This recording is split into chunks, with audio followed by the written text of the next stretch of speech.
আপনি কি জানেন গায়রত কি? গায়রতহীনতা আসলে কতটা ভয়ঙ্কর? শব্দটি ছোট হলেও এর গভীরতা আকাশ সমান। সম্প্রতি ট্রেন যাত্রার একটি ভিডিও নিয়ে রীতিমতো তোলপাড় নেট দুনিয়ায়, যেখানে দেখা যায় এক ব্যক্তি ট্রেন ভ্রমণের সময় নিজের গামছা দিয়ে তার স্ত্রীকে এমনভাবে ঢেকে রেখেছেন যেন পরপুরুষ তো দূরের কথা, কোনো কাকপক্ষীও তার স্ত্রীকে দেখতে না পারে। অশ্লীলতার প্রদর্শনের এই যুগে এই দৃশ্য দেখে হয়তো অনেকেই ভাবছেন লোকটি বড্ড সেকেলে, শহরের আধুনিক চালচলনের সাথে সে যায় না। কিন্তু আপনি কি জানেন ইসলাম বলে এই ব্যক্তি প্রকৃত আত্মমর্যাদা সম্পূর্ণ বা গায়রত সম্পূর্ণ পুরুষ। আর আমরা যারা আধুনিকতার নামে সব বিলিয়ে দিচ্ছি তারা আসলে কোন গন্তব্যে যাচ্ছি? সহজ কথায় গায়রত হলো নিজের সম্মান, পরিবার, বিশেষ করে আপনজনদের পর্দার বিষয়ে একজন মানুষের আত্মমর্যাদা বোধ বা পবিত্র ঈর্ষা।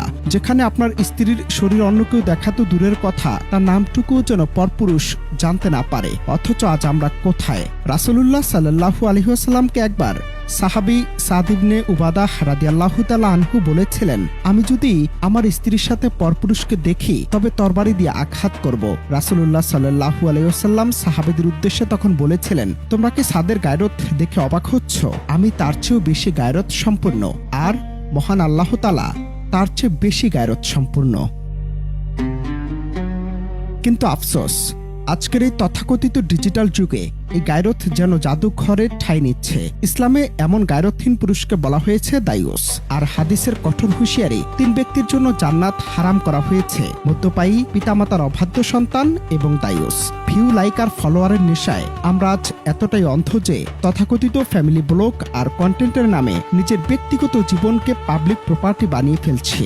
আজ পাশের বাসার মানুষটিও জেনে যাচ্ছে আমার শোবার ঘরের গোপন সব খবর। গায়রতহীন এই আধুনিকতা আসলে কোনো প্রগতি নয়, বরং এক ভয়াবহ নৈতিক দেউলিয়াত্ব। যে ট্রেনের যাত্রীটি তার স্ত্রীকে গামছা দিয়ে ঢেকে রেখেছিলেন, তিনি যেন এই পচে যাওয়া সমাজকে এক চরম শিক্ষা দিয়ে গেলেন। সবচেয়ে ভয়ঙ্কর সত্য হলো, যে ব্যক্তি গায়রতহীন, মহান আল্লাহর কাছে তার বিন্দুমাত্র সম্মান নেই। তবে একবার ভাবুন তো, কি করছি আমরা? কোথায় হারিয়ে যাচ্ছে আমাদের সমাজ? পরকালের সেই কঠিন দিনে আমরা কোথায় দাঁড়াবো? অনন্ত হাসান মাসুদ, বাংলা টিভি।